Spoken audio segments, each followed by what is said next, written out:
Okay, now I've got my acoustic guitar here, and I'm going to teach you the caged chord formula, C-A-G-E-D. So you're going to learn all of those chords. And the reason I've chosen the acoustic guitar to show you this is because you can take these chords alone and write entire songs with your acoustic or your electric, but they sound particularly nice on the acoustic as the nice warm sound, and you hear them all the time in hymns, you'll hear them in rock and roll songs, you'll hear them in blues songs, these same chords, and a lot of times they'll be played on the acoustic. That's why I've chosen the acoustic for this example.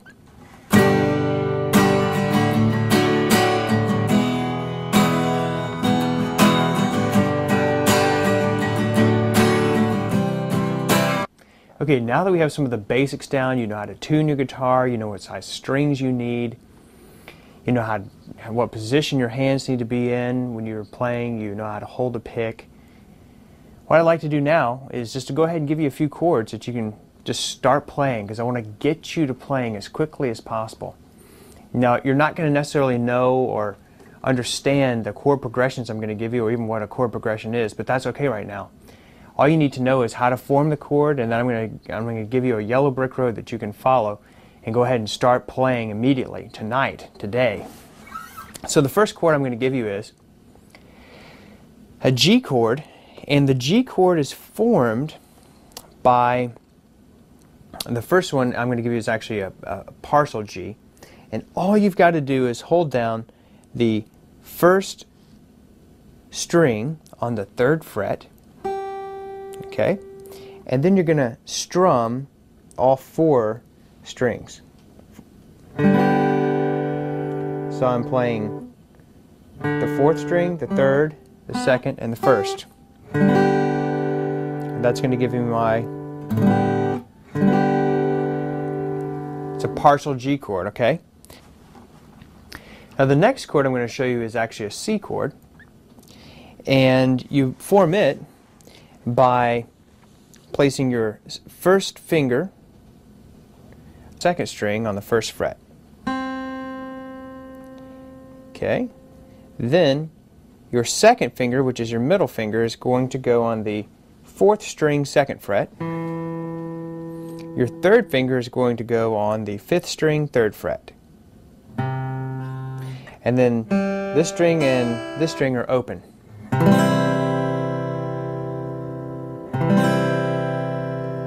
And you don't want to play the 6th string. Don't want, because it'll sound like this. But if I mute it, there's my C chord. Now let's go to the A chord. You're going to form the A chord by having your 3rd finger on the 2nd fret, 2nd string, your 2nd finger on the 2nd fret, 3rd string, and your 1st finger on the 2nd fret, 4th string. So basically I'm just holding down these 3 strings, the 2nd, 3rd, and 4th, right here on the 2nd fret. And this is kind of a difficult one. You can either make it like this, or you can, if it's more comfortable for you, you can switch these 2 fingers and make it like this. Whichever is more comfortable. That's going to be a hard one to hold down when you're first starting out, but keep practicing and you'll get it. And you're going to strum everything from the 5th string all the way down. You get a nice A major chord. Okay? So there's our A major chord.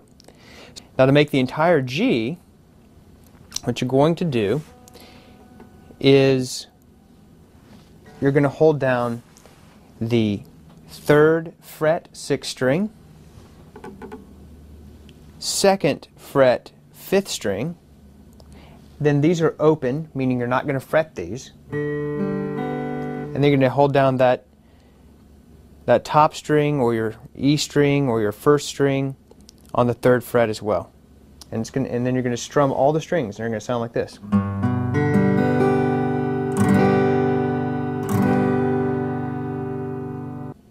Now let's do E. Your E is going to have your 1st finger, 1st fret on the 3rd string, the 4th string, 2nd fret, 3rd finger, and your 5th string, 2nd fret, 2nd finger. And then you're going to play all, just rake down all of the strings.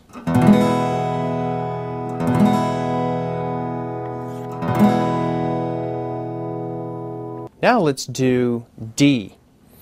Your D chord is going to be the top string or your E string or your 1st string, 2nd fret, 2nd finger, your 2nd string, 3rd fret, 3rd finger, and your 3rd string, 2nd fret, 1st finger. And then you're going to play your 5th and 4th strings open.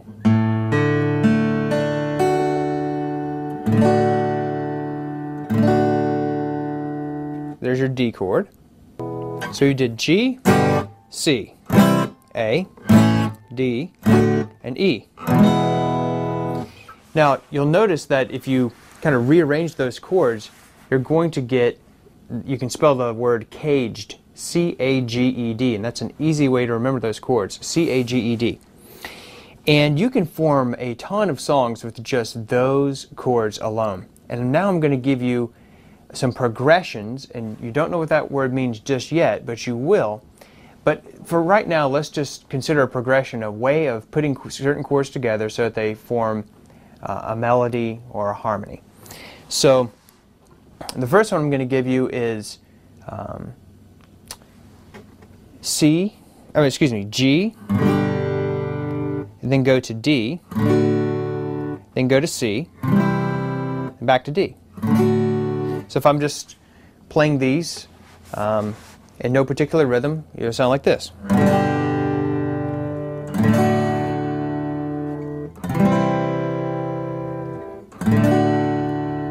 Now what I want you to do is, switching from chord to chord is going to be difficult, so just go at your own speed right now. But eventually you'll be able to play these and you can make up your own rhythms. So let me give you an example of a particular rhythm that you might like.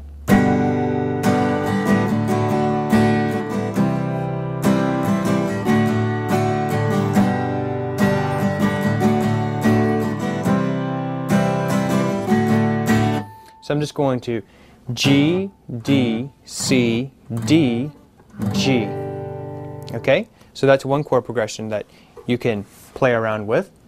The second one I'm going to give you starts with D, goes to A, goes to G, and back to A, and back to D. So D, A, G, A, D. So here's the way that they would sound if I was not playing them in any particular rhythm.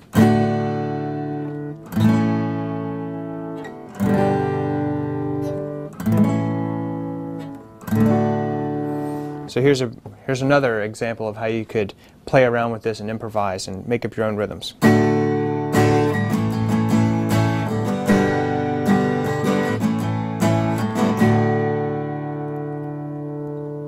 Okay, next I'm going to give you a very simple progression, which is just C, G, C. So you remember our C chord? Then I'm going to take it to G, and then go back to C. So here's a way that you might be able to improvise with.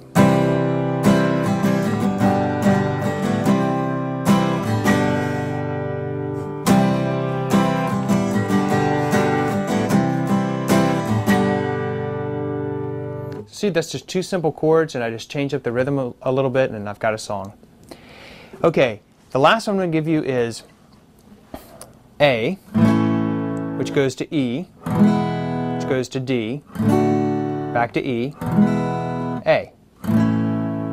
So, let's see, maybe something like this.